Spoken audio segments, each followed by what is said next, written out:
Hebreus capítulo 10, por favor. Nós vamos ler do versículo 19 em diante. Tendo, pois, irmãos, ousadia para entrar no santuário, pelo sangue de Jesus, pelo novo e vivo caminho que Ele nos consagrou pelo véu, isto é, pela sua carne, e tendo um grande sacerdote sobre a casa de Deus, cheguemo-nos com verdadeiro coração e inteira certeza de fé, tendo o coração purificado da má consciência e o corpo lavado com água limpa. Retenhamos firmes a confissão da nossa esperança, porque fiel é o que prometeu. E consideremo-nos uns aos outros para nos estimularmos ao amor e às boas obras, não deixando a nossa congregação, como é costume de alguns, antes, admoestando-nos uns aos outros, e tanto mais quanto vedes que se vai aproximando aquele dia. Amém? Vamos orar. Senhor, nós vamos expor a palavra, pedimos ao Senhor que ministre o nosso coração, nos dê graça de compreensão para todos nós, que possamos ser fiéis à sua palavra, que possamos falar daquilo que a tua Escritura diz, que o nosso coração ele seja convertido, transformado, que a tua palavra nos traga força, vigor, certeza, esperança. Nos ajude a entender todas essas coisas, porque temos limitações, mas a sua misericórdia, a sua graça, sobre cada um de nós nos fará compreender aquilo que naturalmente não temos condições. Abençoe a tua igreja, Pai, em nome de Jesus. Amém. Irmãos, podem sentar, por favor. Esses versículos que nós acabamos de ler, eles começam a última parte desta carta. A carta de Hebreus já está caminhando para o fim. E esta última parte, ela é totalmente exortatória. A partir de agora, o autor vai trazer muitas exortações. E não somente isso, embora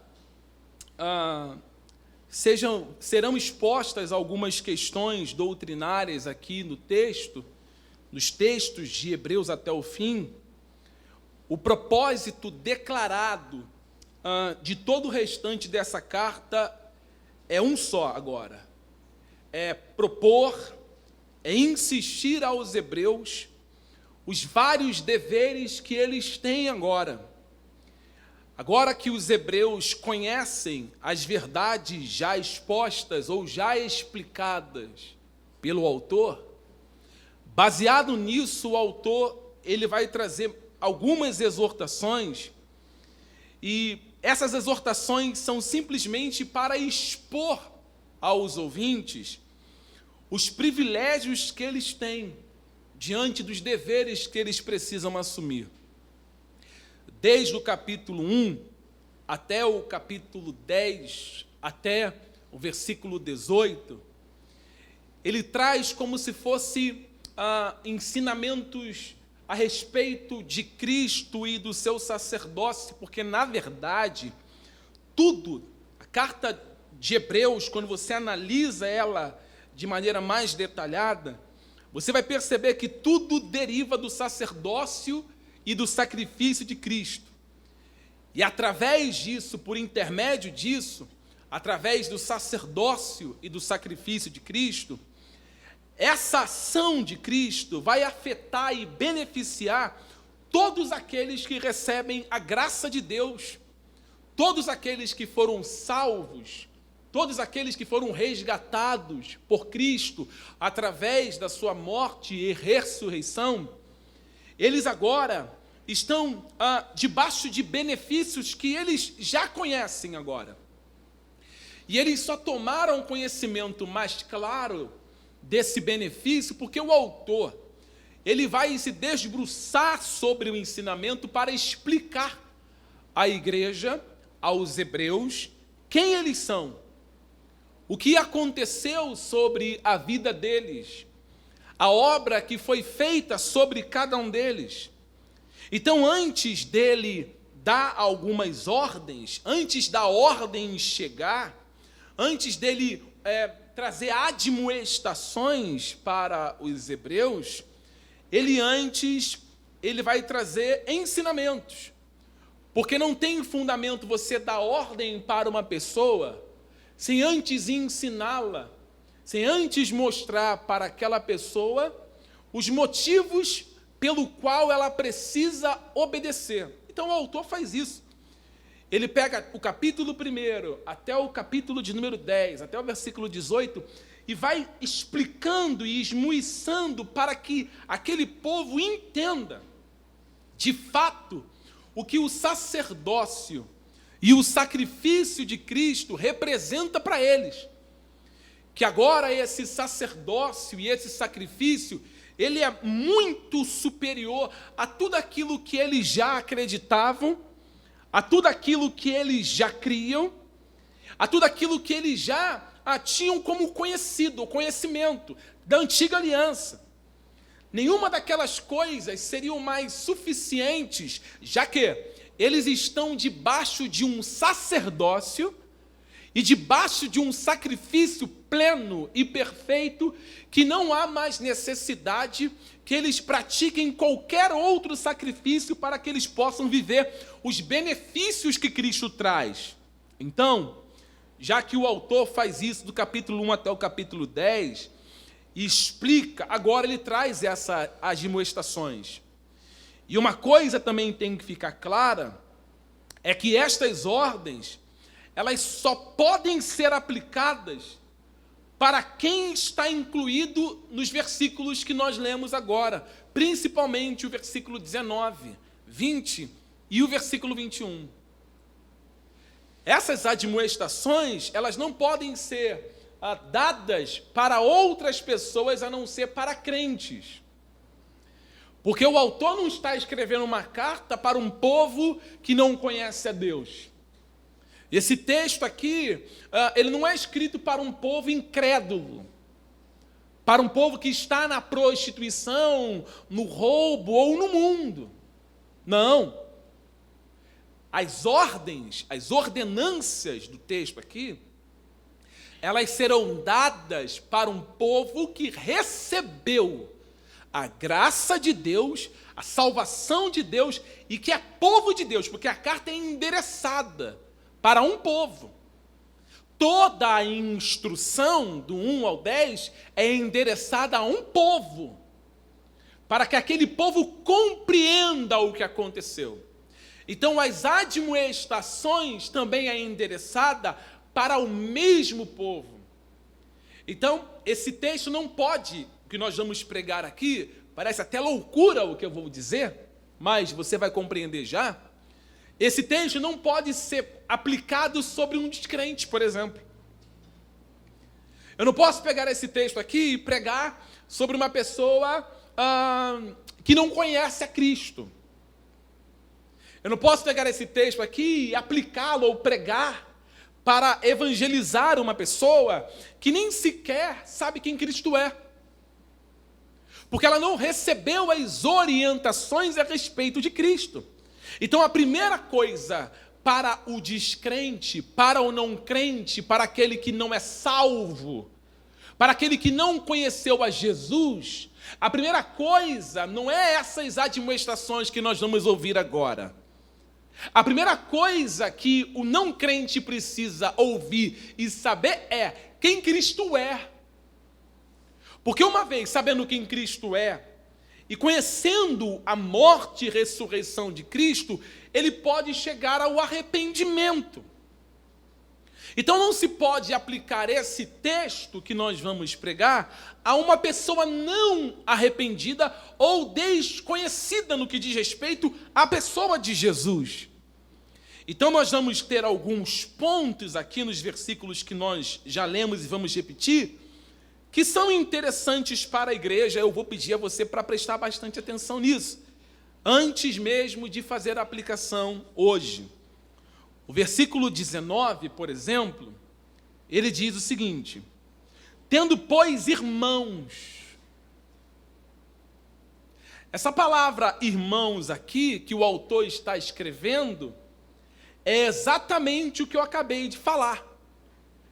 Ele está falando com irmãos em Cristo. Olha só, eu posso ter irmãos que estão no mundo, no sentido biológico, mas no sentido espiritual não, porque todos nós somos descendentes de Adão, ou somos filhos de Noé, vamos dizer assim. No sentido biológico, nós somos irmãos. Mas no sentido espiritual, nem todos são irmãos. Quem são os irmãos que a Bíblia nos apresenta? Todas as vezes que a palavra de Deus, ela vai direcionar, ou o autor vai escrever uma carta, e ele usa essa palavra irmãos, ele sempre está falando com o povo de Deus. Ou ele usa a palavra irmãos, ou ele usa a palavra santos, ou ele usa a palavra eleitos, ou ele usa a palavra escolhidos, para estar inseridos no mesmo corpo. Ele também está inserido no mesmo corpo. Então, são irmãos. É para esse povo que ele está escrevendo. E aqui nós temos uma palavra chamada de intrepidez. Essa palavra intrepidez, no versículo 19, vamos ler. Tendo, pois, irmãos, intrepidez para entrar no Santo dos Santos pelo sangue de Jesus. Se você tiver uma caneta, faça um círculo na sua Bíblia, se você assim o quiser, nessa palavra intrepidez, uma pessoa intrépida. Faça um círculo. Essa palavra, ela, nos nossos dias, quando ela é traduzida para os nossos dias, ela não é muito bem vista. Ela não é muito bem vista. Porque a palavra intrepidez, para os nossos dias, no nosso contexto, ela soa como uma pessoa muito ousada a ponto de querer mostrar que pode. Essa é a intrepidez. É o tipo de pessoa que acha que ela, pelo fato de ser ousada ao extremo, é aquela pessoa que sempre quando chega no ambiente, ela chega chegando, causando, mostrando que chegou no ambiente. Dos nossos dias, essa ousadia, ela não soa bem. A intenção do autor não é chamar a atenção dos irmãos, dizendo assim, já que vocês são um povo que chega chegando, ou vocês têm ousadia ao extremo, entrem no Santo dos Santos pelo sangue de Jesus. Não é isso que ele quer dizer. O que o autor está mostrando para eles, tentando abrir o entendimento deles aqui, é a ousadia. O que significa essa ousadia? Aqui que entra a questão do Antigo Testamento. Ele sempre vai fazer um contraste com o Antigo Testamento. No Antigo Testamento, essa ousadia não poderia existir. Eles não poderiam ser chamados de homens e mulheres intrépidos. Não poderiam. Porque para eles entrarem na presença de Deus, para eles se achegarem na presença de Deus, era impossível. Eles não tinham esse direito. Então, o crente, para entrar no santuário celestial, ele tinha que, isso no Antigo Testamento, ele tinha que depender de um sumo sacerdote para estar lá. O crente, ele não poderia tomar essa decisão, ou seja, os privilégios eram mínimos. O privilégio era singular, porque nem todos poderiam entrar por esse caminho, ir por esse caminho. Porque esse caminho, nem todas as pessoas, além de não poderem exercer esse privilégio, além de observarem outra pessoa fazendo por elas, você imagina uma multidão de pessoas na dependência de um único sumo sacerdote para fazer expiação. Eu, particularmente, se eu estivesse lá, mesmo tendo os benefícios que o sumo sacerdote, uma vez apresentando o sacrifício, os meus pecados eram perdoados, ou seja, absolvidos naquele momento, mesmo desfrutando desses benefícios, como eu gostaria de poder entrar naquele lugar. Como eu gostaria de conhecer aquele lugar. Você imagina aquela multidão de pessoas que não tinha nem ideia de como era, vivendo somente da atividade de uma outra pessoa. Então esses privilégios não estavam sobre o povo. E outra coisa, nem mesmo o sumo sacerdote, ele podia exercer esse privilégio na hora que ele quisesse. Nem ele. Ele não poderia acordar pela manhã e falar assim, no meu tempo eu vou entrar na presença de Deus. Não. Haviam condições pré-fixadas.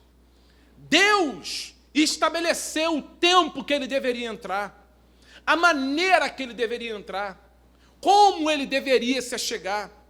Então, essa limitação, ela era para todos, a menos para o sumo sacerdote, com ressalva de Deus prefixando quando, a hora e o momento que ele deveria se achegar.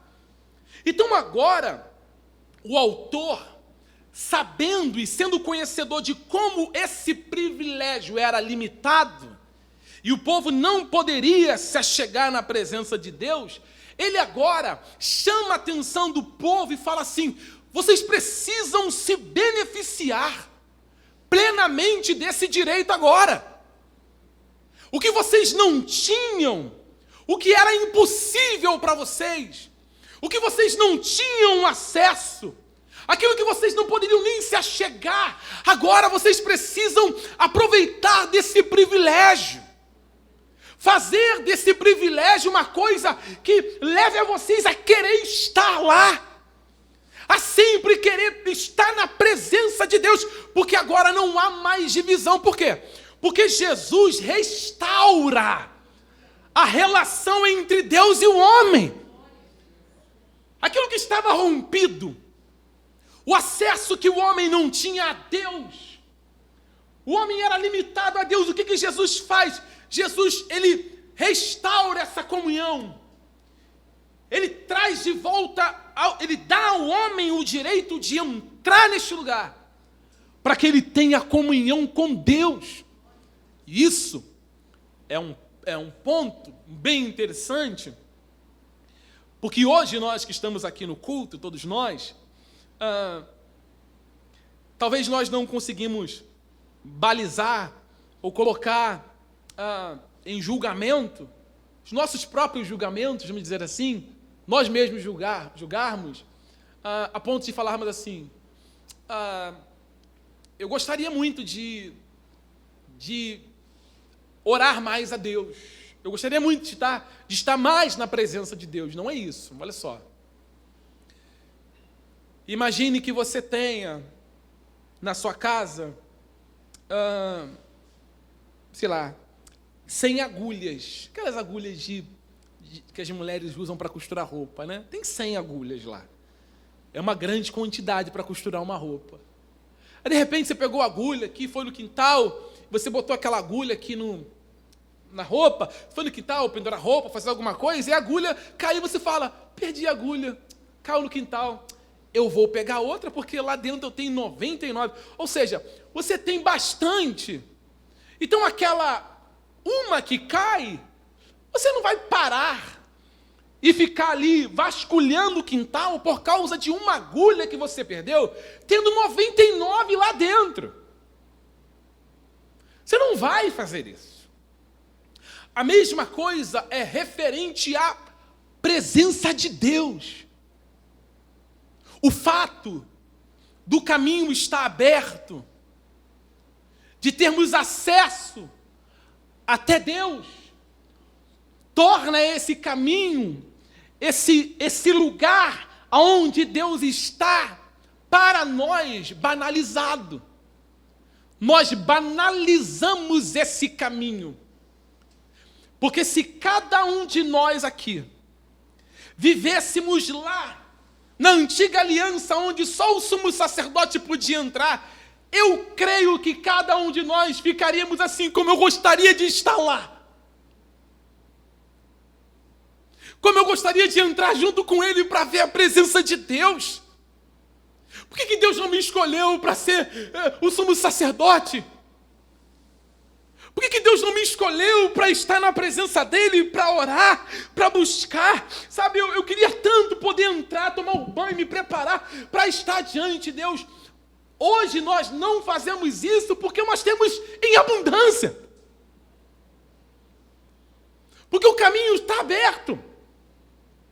Então nós conseguimos ficar 1, 2, 3, 4, 5, uma semana, um mês sequer, sem orarmos. Sem entrarmos por esse caminho e falar: Deus, eu quero ficar aqui essa noite, só eu e o Senhor. Eu quero orar, eu quero a tua presença, eu quero sentir o Senhor no meu ser, quebrando os altares do meu coração, arrancando de mim essas mazelas que ainda existem. Senhor, eu quero comunhão plena contigo, eu quero estar contigo. Eu preciso da sua mão, eu preciso do Senhor sobre mim. Quando nós lemos o livro de Hebreus, o capítulo de número 4, o convite do autor já está num capítulo anterior. Ele convida o povo a estar diante do trono da graça de Deus. Ele já convida. O convite para os Hebreus, capítulo 4, já é feito no capítulo 4. Vamos abrir aqui, por favor. Hebreus, capítulo 4. Nós vamos ler o versículo 16. Hebreus 4, 16. Diz assim: cheguemo-nos, pois, com confiança ao trono da graça, para que possamos alcançar misericórdia e achar graça a fim de sermos ajudados em tempo oportuno. O convite do autor é um só: cheguemos. Nós podemos nos achegar ao trono da graça de Deus com intrepidez. Nós podemos chegar com o nosso coração quebrantado, o caminho está aberto. Você pode chegar nesse culto com 3.000 quilos de pecado nos seus ombros. Você pode chegar aqui totalmente mazelado, sujo, podre, fétido, de todos os meios. Mas se você entrar por esse caminho, pelo sangue de Jesus, com ousadia e intrepidez, e falar: Deus, se propício a mim, pecador. Se você bater no seu peito e se esmurrar, leia Lucas capítulo 18. O publicano e aquele fariseu, enquanto o fariseu com pompa, todo religioso, agarrado à lei, aos rudimentos da lei, agarrado àquelas práticas religiosas, cheio de firula, nariz em pé, soberba e altivez, estava ali, dizendo: eu não sou como este, eu não sou igual esse miserável aí. Ele é pecador, como se ele não fosse, mas ele olha para aquele publicano e fala: ele é pecador, eu não sou como ele. E Jesus conta que aquele homem, ele ao orar, ele não queria nem erguer os olhos para cima, mas ele batia no seu peito e dizia: se propício a mim, pecador. O que esse homem faz? Nós temos que ter essa ousadia de entrarmos por esse caminho, de nos achegarmos a Deus, em qualquer condição que estejamos. Naquela antiga aliança, se entrássemos, ou se o sacerdote entrasse na presença de Deus, de qualquer maneira, ele ia cair, ele iria tombar, ele iria morrer. Mas o autor em Hebreus está dizendo, não agora não.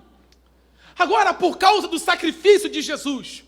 Se você entrar por esse caminho, ele não chama você para viver uma vida libertina, pecaminosa, e longe de padrões éticos, morais, que a Bíblia nos ordena. Não é isso. Ele está chamando a igreja a entrar por esse caminho, não olhando para os seus esforços, olhando para o sacrifício de Jesus, o sumo sacerdote da igreja. Olhe para ele, entre pelo caminho, mas olhando para ele, por esse caminho. Então nós somos apedrejados, martelados, cuspidos e etc. por causa dos pecados que nós cometemos. Eu disse uma coisa para minha esposa na quinta-feira. Eu disse para ela assim, sabe por que Deus é Deus? Além dele ser poderoso, dele ser santo, dele ser rei, dele estar acima de todas as coisas, ele é o único que tem condições de nos perdoar daquilo que os homens não têm. Você pode acreditar, você vai falhar com algumas pessoas e elas não vão ter condições de te perdoar. Mas Deus perdoa. É incrível. O ser humano, ele carrega dentro de si esse coração tão complicado, chamado de dureza do nosso coração, que ele tem dificuldade de perdoar uma ofensa. Quantas ofensas nós praticamos contra Deus diariamente?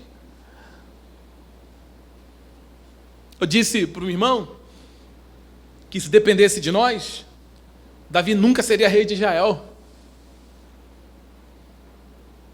Se dependesse de mim, se dependesse de você, Davi nem teria canções com o nome de Davi. Um assassino, um adúltero, um desobediente, um mentiroso. Quem vai querer um rei nestas condições? Aí vem Deus. Aí Deus fala assim, sabe Davi? Ele é um homem segundo meu coração. Eu rejeitei Saul e eu escolhi Davi. Por quê? Quando Davi estava nas suas mazelas, qual o caminho que ele ia? Ele não se afundava mais não, gente. Não era assim, ó. Pequei, desculpe o termo da palavra que tá, só para ficar mais claro. Que se dane. Já que eu estou pecado mesmo, já estou todo sujo. Já estou todo lambrocado de lama, já que eu estou assim, então vou me afundar mais. Não, como a ficha caía, o que ele fazia? Ele corria e dizia, cria em mim, ó Deus, um coração puro, e renova-me em mim um espírito reto. Não me lances fora da tua presença, e não retires de mim o teu Espírito Santo. Lava-me com isopo, ensina-me, para que a outros também eu possa ensinar a andar nos teus caminhos. Essa é a diferença. O convite para a igreja e para este povo está de pé. Deus está nos convidando, através do autor, está convidando este povo aqui. O caminho não é velho, o caminho é novo. Hebreus capítulo 10. Hebreus capítulo 10, versículo 19. Tendo, pois, irmãos, ousadia para entrar no santuário pelo sangue de Jesus. Versículo 20. Pelo novo e vivo caminho que ele nos consagrou pelo véu, isto é, pela carne. O caminho pelo qual nós devemos entrar na presença de Deus não é um caminho velho, é um caminho novo. O autor diz, é pelo novo e vivo caminho. Esse caminho aqui não existia para o povo, até que Cristo abriu. Se Cristo não abrisse esse caminho, ou seja, Ele mesmo abre com a sua própria vida. O seu sacrifício, a sua morte, faz com que esse caminho ele seja inaugurado. O próprio Cristo abre o caminho, e o próprio Cristo é o caminho. Quando o texto fala que ele abriu por um novo e vivo caminho, pelo sacrifício de Cristo, está falando da própria pessoa. O texto fala isso. Não existe caminho para Deus longe de Cristo. Quando você lê João capítulo 14, Jesus fala: eu sou o caminho, a verdade e a vida. Ninguém vem ao Pai a não ser por mim. Ele poderia dizer assim: eu sou o caminho, a verdade e a vida. Ninguém vai ao Pai a não ser por mim. Mas ele diz: ninguém vem. Ao mesmo tempo que ele é o Filho, ele é o próprio Pai. Porque no próprio texto do capítulo 14, Filipe pergunta para ele: mostra-nos o Pai. E ele diz: há tanto tempo estou convosco que você me pede, mostre-me o Pai. Ele mesmo, na condição de filho, morrendo, abre o caminho. Ele mesmo é o próprio caminho, é o sumo sacerdote que nos dá acesso ilimitado à sua presença. Agora, por intermédio de Jesus, você pode chegar. Então, não são todos os caminhos que levam para Deus. Um caminho nos leva para Deus. Não são todos. Adágio popular, linguagem popular. Todos os caminhos vão te levar para Deus. Salomão, o homem mais sábio que a Bíblia diz, que já existiu neste mundo após Cristo, depois de Cristo, ele disse: existem caminhos que para o homem parecem direitos, mas o final destes caminhos são os caminhos da morte. Cristo é o único caminho que não vai te levar para a morte. É o único. Os outros caminhos não vão te levar para a vida, só para a morte. Porque a vida está nele. Ele é a própria vida. Ele é o próprio Senhor. Então, na morte de Jesus, quando Jesus morre, quando ele se entrega, é o próprio Deus que vai se revelar a nós. É o próprio Deus que nos permite agora estarmos diante dele num caminho escancarado, num caminho aberto. E esse caminho é aberto para o relacionamento voltar. Sabe quando você, Renato, desculpa aqui, sujo, fedido, imundo como eu, pastor Washington também. Sabe quando nós dois poderíamos juntos, assim, de mão dada, assim, chegarmos na presença de Deus? Nunca. Nunca. Sabe a senhora, a mais santa entre nós aqui, o Senhor, o mais santo entre nós, com as suas boas obras e com tudo aquilo que você faz diante de Deus, que é louvável, né, que temos que dar glória a Deus por isso. Sabe quando? Nunca. Pedro diz que se não fosse por Jesus, Pedro diz que se Jesus não nos reconciliasse, nós estaremos até agora longe da presença de Deus. Até esse momento nós não saberíamos o que é paz em meio à tribulação, o que é dor, viver a dor e ter paz no meio da dor. Enfrentar tristezas e saber que a alegria do Senhor nos conforta. Veja o que Pedro diz aqui na sua primeira carta, por gentileza. 1 Pedro capítulo 3, por favor, igreja. Vamos abrir aqui. Jesus nos conduziu até Deus. 1 Pedro capítulo 3, versículo 18. 1 Pedro 3,18 diz assim: porque também Cristo padeceu uma vez pelos pecados, o justo pelos injustos, para levar-nos a Deus, mortificado na verdade, na carne, mas vivificado pelo Espírito. Se Jesus não morresse, nós não iríamos até Deus. Se Ele não preparasse esse caminho, nós não iríamos até Deus. E já que Jesus morreu, aqui o autor está falando, já que vocês são esse povo, já que vocês foram reconciliados, já que vocês foram salvos, já que vocês são escolhidos, já que vocês são eleitos, já que Deus chamou vocês, já que vocês são um povo de Deus, irmãos, com ousadia, entremos por este caminho novo, entremos por esse caminho vivo que Jesus preparou para nós, com a sua própria vida, que Ele consagrou para nós, pelo seu próprio corpo além do véu. E Ele diz, ainda mais, no versículo 21, vamos abrir aqui, Hebreus capítulo 10, versículo 21. Além de o caminho ser novo, além dele preparar esse caminho para a igreja, Ele diz no versículo 21, e tendo grande sacerdote sobre a casa de Deus, ou seja, já que o caminho está aberto e quem está governando a igreja, governando a nossa vida é Cristo, nós temos que ter ousadia, confiança e entrarmos por esse caminho sem medo de nada.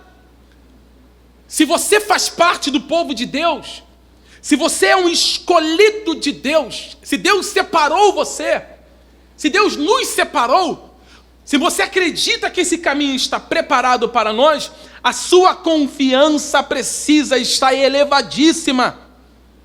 Você tem acesso a Deus. Você pode orar a Deus, porque Ele é o sumo sacerdote das nossas vidas. Você não precisa de pai espiritual. Você não precisa de superapóstolos. Você não precisa de bênção apostólica de nenhum pastor para você viajar ou coisa desse tipo, não.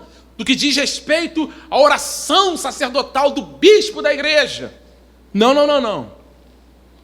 Todos nós estamos inseridos debaixo de uma única mão. Todos nós somos abençoados por esse sumo sacerdote. Todos nós somos dependentes desse sumo sacerdote. O autor, ele está dizendo, para a igreja ter ousadia, olha como é que o texto, ele se torna um pouco mais claro aos nossos olhos, porque o autor, no versículo 19, só para ficar um pouco mais claro aos nossos olhos aqui, o autor diz assim, tendo, pois, irmãos, ou seja, povo de Deus, ousadia, para o quê? Eu preciso de ousadia para quê? Para entrar no Santo dos Santos, pelo sangue de Jesus. Ele está dizendo, não tem mais restrições, pode entrar. Pode entrar. Você é povo de Deus? Entra nesse caminho. Vocês não precisam mais de sacerdote. E ele ainda vai dizer, pelo novo e vivo caminho que Ele nos consagrou pelo véu, isto é, pela sua carne. O caminho é novo. Aquele caminho antigo ficou para trás, pode entrar. E tendo um grande sacerdote sobre a casa de Deus. Ele está dizendo, Deus, ou seja, Jesus é o sacerdote maior da igreja. Essa palavra grande aqui, quando você pega no hebraico essa palavra, porque isso está citado em Levítico, essa palavra se refere a maior que seus irmãos. Quando ele cita grande sacerdote, ele está dizendo que Cristo é maior do que todos. Esse sumo sacerdote é maior do que todos. E quando ele foi entrar na presença de Deus, ele não levou um cabrito. Ele não levou um bode, nada disso. Ele entrou. Ele mesmo entrou na presença de Deus. E esse mesmo que entrou é o Senhor da igreja. Então a igreja hoje ela tem que ter essa confiança. Se Jesus está vivo, se Ele reina eternamente, eu preciso ter essa confiança. E aí, depois dele falar todas essas coisas, ele vai trazer aqui 4 admoestações que são rápidas. Para a igreja, já que vocês são povo de Deus, entrem na presença de Deus, pelo novo e vivo caminho, pelo sangue de Jesus, vocês têm um sumo sacerdote. Sendo assim, aí ele começa a falar nos versículos seguintes. Versículo 22. Ele diz assim, aproximemo-nos Veja que a primeira isso aqui é uma admoestação. Ele poderia falar assim, vocês, ele se coloca sempre no meio. Vamos nos aproximar com um sincero coração, em plena certeza de fé, tendo o coração purificado de má consciência e lavado o corpo com água pura. Então, aqui ele faz como uma pequena redundância, né? É como se ele estivesse repetindo o que ele já falou. Como o povo tinha essa aproximação de Deus sob a antiga aliança, assim agora eles precisam se aproximar de Deus sem medo nenhum. Não precisa ter medo para se aproximar de Deus. Você não vai morrer. Você tem que ter temor, medo não. Guardar o pé. Saber quem você é na presença de Deus. Antigamente, eles se aproximavam com coisas defeituosas. Com animais quebrados. Então era uma aproximação que não era legal. Eles se aproximavam de meio carnais. E através de... Agora não. Agora eles se aproximam de Deus com o sacrifício de Jesus. Eles não são, repetindo, sendo redundante, porque o texto ele faz isso, não há mais exclusão, crente. Não há mais nenhuma exclusão para nenhum de nós. A nossa aproximação de Deus agora, ela é de maneira santa e espiritual. Você não precisa levar nada. Nada. Quantas e quantas vezes eu fui enganado? Quantas vezes?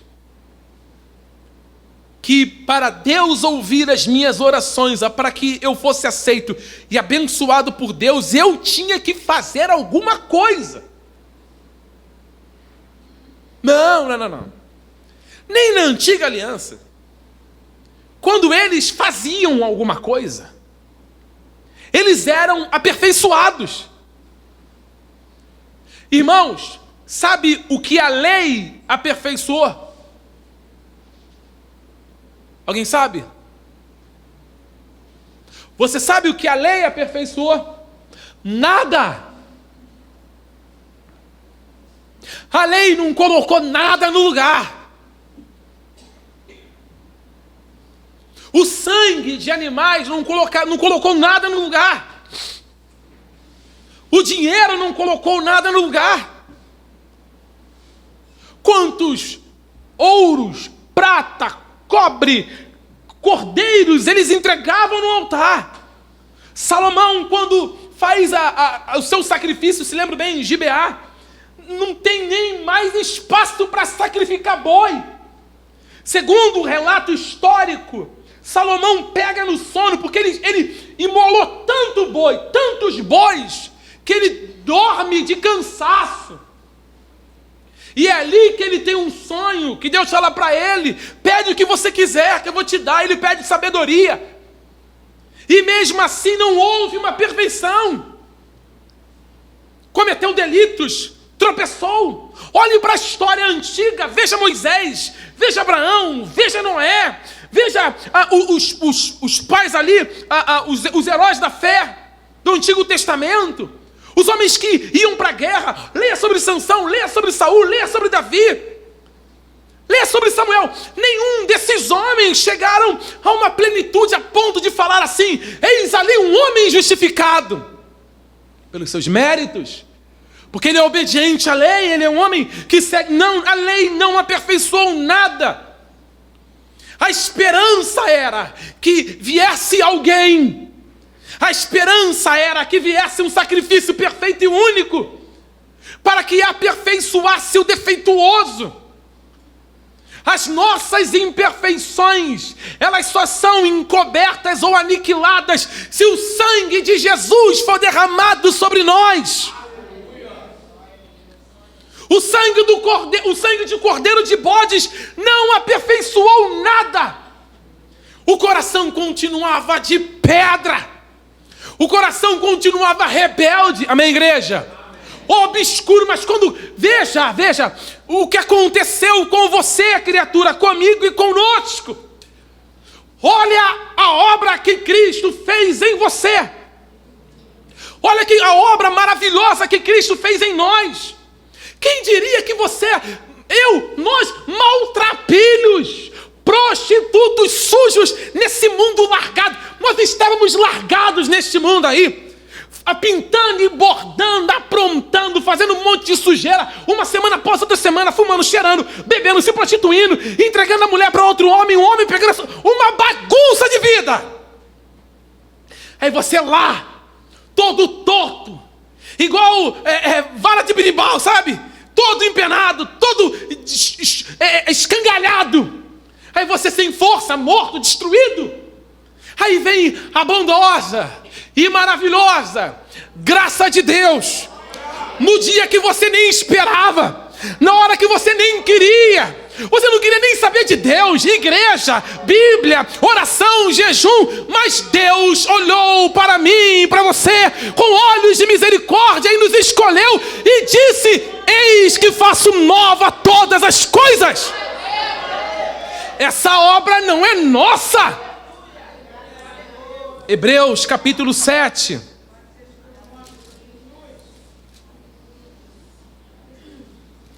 Hebreus capítulo 7, versículo 18, diz assim: porque o procedente mandamento é abrogado por causa da sua fraqueza e inutilidade, pois a lei nenhuma coisa aperfeiçoou, e desta sorte é introduzida uma melhor esperança, pela qual chegamos a Deus. Quem é essa pessoa que nos leva até Deus?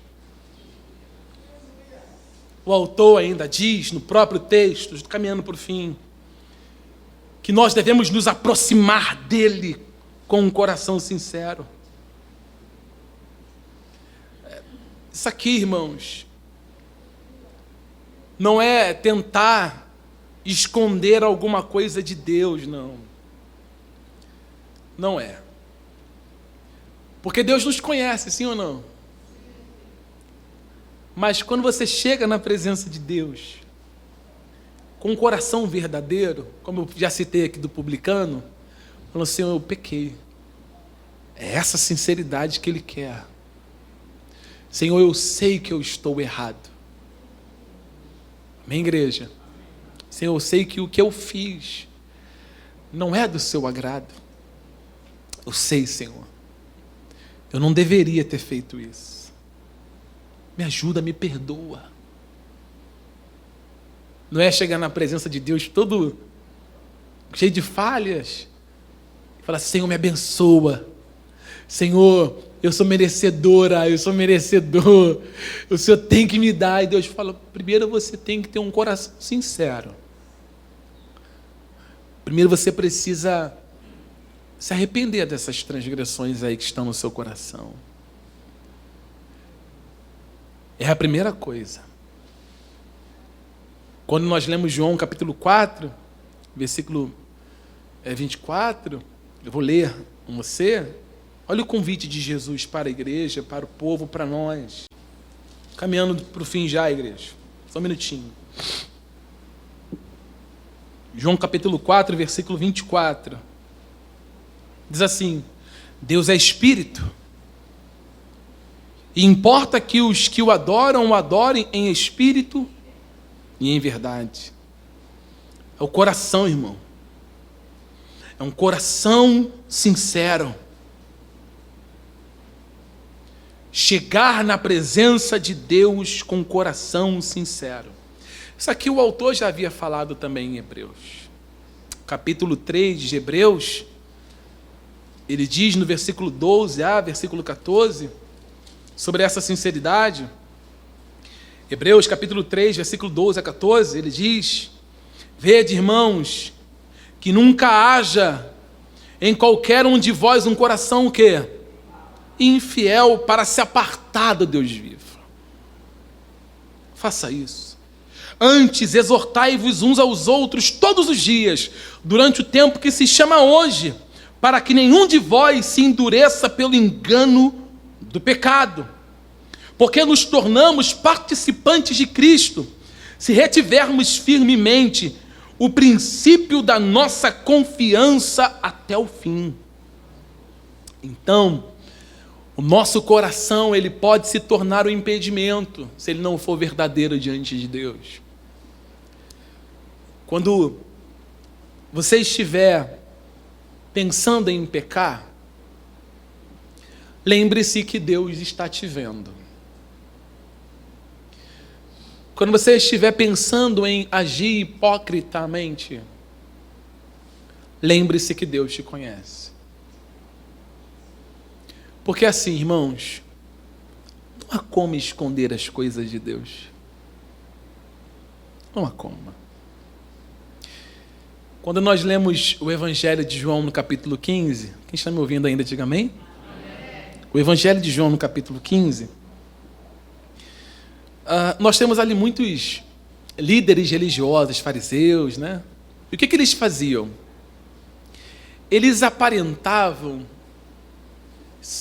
ser os homens mais sinceros que tinha em Israel. Por quê? Porque eles cantavam louvores nas praças e faziam orações na praça. Além disso, o texto diz que eles louvavam a Deus. Eles apresentavam um sacrifício. Mas quando Jesus se encontrou com eles, olha o que Jesus disse. Para os discípulos dele, ele disse assim, está vendo esse povo aqui? Esse povo só me louva com os lábios. Eles são bons nisso. Mas quando eu olho para dentro deles, o coração está longe de mim. Isso aqui é um perigo, tá? É um perigo.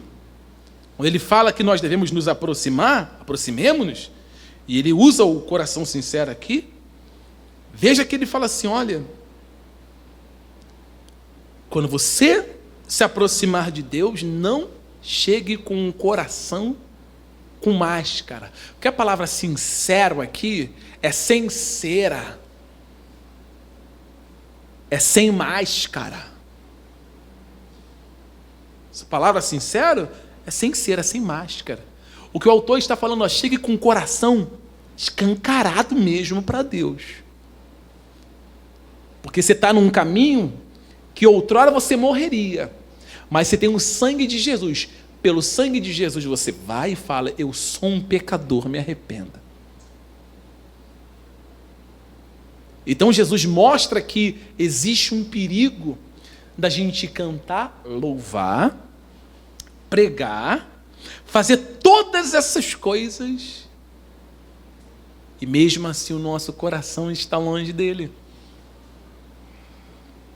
Então, o crente salvo, ele vai falhar, ele vai ter tropeços, mas ele não pode colocar máscaras.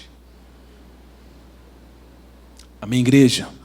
Você não pode.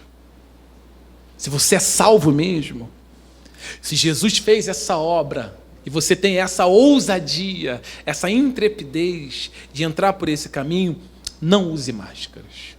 Quando você falhar, entra por esse caminho, vai chorar nos pés do Senhor. Fala, Senhor, eu estou me aproximando do Senhor cheio de falhas, mas se propício a mim, pecador, me perdoe dos meus pecados. Me lava. Porque olha o que o texto ainda continua dizendo. Aqui no versículo 22. Aproximemo-nos, é a primeira demonstração, ele continua falando. Com um sincero coração e plena certeza de fé. Coração sincero e confiança. A fé aqui é confiança. Tendo o coração purificado da má consciência e lavado o corpo com água pura. Ou seja, o sacrifício de Jesus, ele faz aquilo que a lei não podia fazer. A lei era externo. O sacerdote se banhava, espargia o sangue da novilha vermelha sobre as pessoas, para que elas fossem purificadas. O sangue do animal trazia purificação, um sinal de purificação para o sacerdote, para as pessoas, mas era só externamente, era só por fora. Quando Cristo vem, Ele nos lava completamente, só que de forma interna, porque a obra da redenção sobre nós, ela começa de dentro para fora. Você só vai mudar as suas vestes quando a obra primeiro for realizada dentro. O seu vocabulário só muda depois quando a obra é feita dentro. Os teus pensamentos mudam em relação quando a obra é feita dentro. Então nós estamos com a nossa consciência purificada de má consciência. Porque Cristo fez essa obra em nós, dentro. Ele nos lavou por dentro. Efésios capítulo 5, versículo 25. O texto fala de casamento, que o marido deve amar a esposa. Mas ali Paulo fala algo interessante. Como que Cristo, Ele cuidou da igreja e o que Cristo fez por ela. Efésios capítulo 5. Vamos ler, igreja. Ler a palavra de Deus. Vamos ler. Efésios capítulo 5, por favor.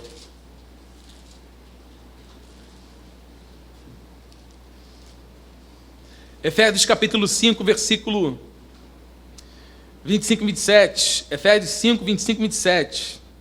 Diz assim: vós, maridos, amai vossas mulheres, como também Cristo amou a igreja e a si mesmo se entregou por ela, para santificar, purificando-a com a lavagem da água pela palavra. Veja que Cristo nos lavou. E é de dentro para fora. E quando nós somos lavados de dentro para fora, aí nós vamos dar o nosso sinal público de que somos salvos. Nos batizamos. E falamos para todos que estão ao nosso redor. Todos que estão ao nosso redor. Eu sou crente, lavado e redimido pelo sangue do Cordeiro. Se você é crente, você tem que batizar. O não crente lavado e remido do sangue do Cordeiro, ele não quer nem aí. Para ele, batismo, não, para quê? Mas quando você é salvo, você fala, eu quero publicamente declarar isso, para que todas as pessoas saibam que eu sou um salvo em Jesus, que Ele me lavou. Ele me lavou completamente. A segunda admoestação está aqui no versículo 23, vamos lá. Ele diz, Hebreus 10, 23. Ele diz, guardemos firme a confissão da esperança sem vacilar, pois quem fez a promessa é o quê? Quem prometeu para a igreja que há de vir buscá-la, há de vir redimi-la, tirá-la deste mundo, foi Jesus. Foi Jesus que prometeu. Além dele estar falando, fiquem firmes, não voltem para lá, para a antiga aliança. Fiquem firmes aí no que vocês aprenderam em Cristo. E lembre-se, este mesmo Cristo que eu estou dizendo para vocês ficarem firmes, Ele é fiel. Diante de quê? Diante de tudo. Irmãos, aqui eu vou parar um minuto para falar sobre isso. Diante das nossas tribulações, Deus é fiel. Diante das nossas perdas, Deus é fiel. Diante das nossas decepções, Deus é fiel. Quando nós perdemos alguém que nós amamos, Deus é fiel. Quando as portas se fecham, Deus é fiel. Quando as lutas começam a vir de uma forma que você não está aguentando, é uma perseguição atrás da outra. Irmão, Deus é fiel. E diante desta fidelidade, o mundo pode estar acabando. O mundo pode estar desmoronando sobre a nossa cabeça. Esta palavra tem que estar palpitando juntamente com o bater do seu coração. Deus é fiel, Deus é fiel, Deus é fiel. Eu não estou vendo, mas eu creio que Deus é fiel. Eu não estou enxergando, mas Deus é fiel. Então você precisa guardar firme a sua confissão. A irmã Flávia não fez a confissão dela aqui, publicamente, que ela crê no Senhor Jesus, que Ele voltará dos céus para arrebatar a sua igreja, para nos levar para estar com Ele. É essa confissão, de acreditar até o último suspiro da nossa vida. Irmãos, vocês estão muito preocupados, assim, é claro que eu não vou aqui fazer uma hipérbole de forma exagerada, dizendo que não precisa, tudo bem, mas a gente passa a maioria do tempo preocupados com o dia de amanhã, sendo que Jesus disse que nós não deveríamos ficar assim. A nossa maior preocupação, ela deveria estar numa coisa: como eu estarei no último bater do meu coração. Um dia eu estava dormindo, eu tive um sonho. E olha isso, eu dificilmente sonho. Eu estava deitado na cama, junto com a minha esposa, e o sonho foi muito rápido, mas muito rápido. Eu sonhei que eu morria no sonho. E sabe como minha morte era declarada? Sabe quando você pega... tira um ferro do fogo, o ferro fica bem aceso assim, com o negócio do fogo. A minha era assim: o ferro saía com fogo e ele era colocado em cima de uma tábua e a tábua ficava acesa. E o texto que estava escrito era Hebreus 9:28, 9:24. Ao homem está ordenado morrer uma única vez. Eu acordei. Eu não sei, eu poderia morrer naquela noite. Naquele momento. Então, tudo que a senhora e o senhor estiver passando, irmãos, alguém está me ouvindo? Amém. Guarda na sua cabeça que quem prometeu para vocês foi Deus. Tenham ousadia por entrar por esse caminho, lembrando que quem fez a promessa foi Deus. Guardem firmes a confissão de vocês. Fiquem firmes nesta confissão até o final. Eu sou crente e vou morrer crente. Guarda firme isso, custe o que custar. Versículo 24. Consideremo-nos também uns aos outros, para nos estimularmos ao amor e às boas obras. Estimular quem aqui? Uns aos outros. Uns aos outros quem? O crente. Eu tenho que o tempo todo estar dando atenção para os nossos irmãos. Por quê? Porque esse irmão que está do teu lado aí, amém, crente? Se ele é salvo em Jesus, esse irmão que está do teu lado, ele é muito importante. Talvez você não se deu conta disso, mas ele é muito importante para Deus. Porque Deus salvou ele, assim como te salvou também. E nós somos herdeiros da mesma promessa. Então, já que nós somos o povo de Deus, já que existe uma promessa para este povo, já que Deus nos chamou para estarmos com Ele, isso aqui não é para o incrédulo não, é para o crente.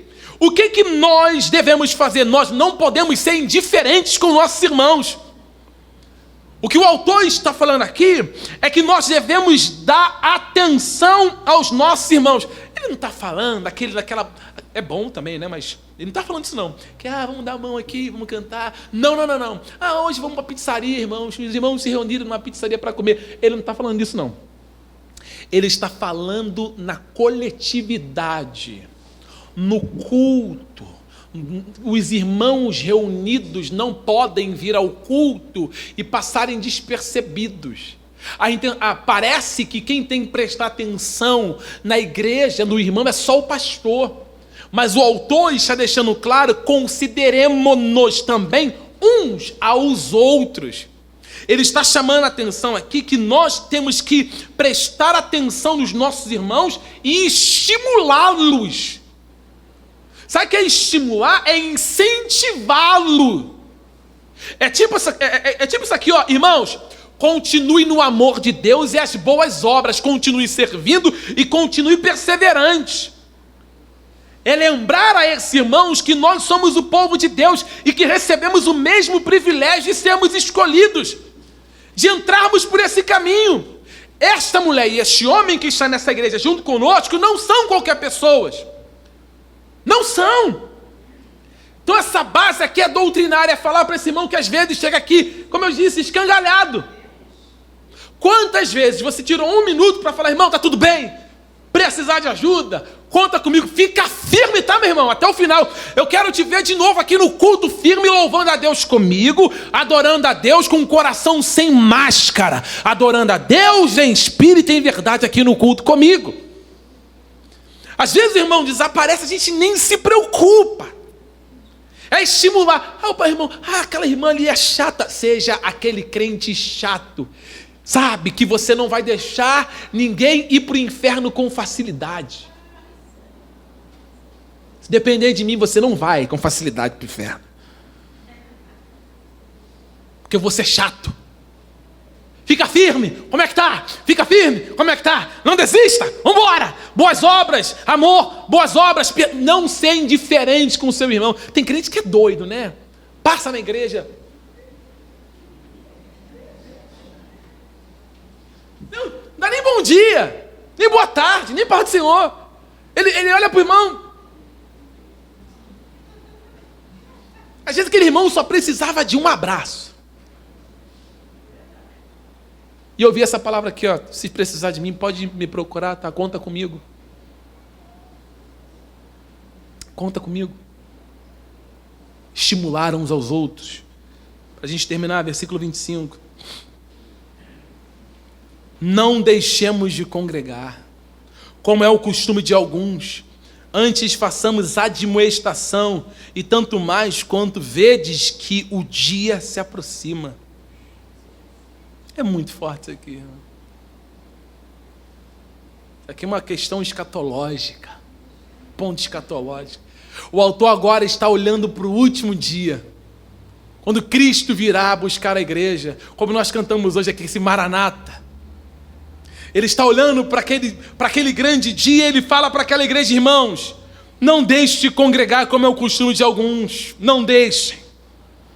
Se reúnam, vão buscar a Deus com um coração sincero, continue congregando. E outra coisa, sabendo que aquele dia está chegando, faça admoestação uns aos outros. Cristo breve vem, está chegando a hora de nós nos encontrarmos com Ele, a hora está chegando, é isso que o autor está dizendo. O dia está se aproximando, como Paulo fala em Tessalonicenses capítulo 2. O dia do Senhor está vindo, e olhe para cá. Quanto mais próximo estiver deste dia, mais apostasia. Quanto mais próximo estiver deste dia, mais luta. Quanto mais próximo estiver desse dia, mais abandono da fé. Mas ele está falando para aquele povo, vocês não. Vocês foram escolhidos, separados por Deus. Continuem no caminho até o final, porque o dia do Senhor está chegando. E o que eu tenho que fazer? Te admoestar. E falar para você, falta pouco. E já nós vamos voltar para casa. Diante de tudo que você possa enfrentar, passar, falta pouco, o dia do Senhor está perto demais. E Ele vem nos buscar, irmãos. Como diz essa canção, novo corpo, tudo novo se fará. Não mais morte, não mais dor. Uma vida eterna na presença de Deus.